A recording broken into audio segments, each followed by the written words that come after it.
হজরত জাবের ইবনে আবদুল্লাহ রাদিয়াল্লাহু তাআলা বলেন, আমি রাসূলুল্লাহ সাল্লাল্লাহু আলাইহি সাল্লামকে এই ইরশাদ করতে শুনিয়াছি যে, সমস্ত জিকিরের মধ্যে সর্বোত্তম জিকির হইল লা ইলাহা ইল্লাল্লাহ, এবং সমস্ত দোয়ার মধ্যে সর্বোত্তম দোয়া হইল আলহামদুলিল্লাহ। হাদিস তিরমিজি।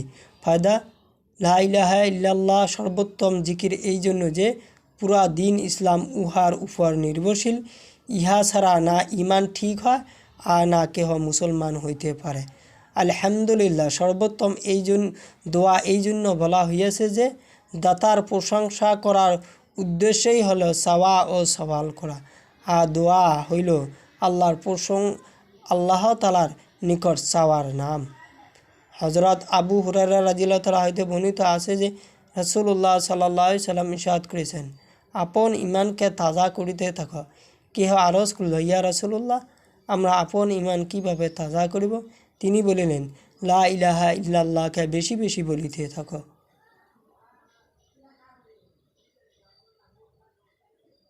এই হাদিসগুলা লাইক, শেয়ার, সাবস্ক্রাইবার করি সকল গোটেই বিশ্বতে ছড়াইয়া দেও দিনের কাজে জড়িত থাকো।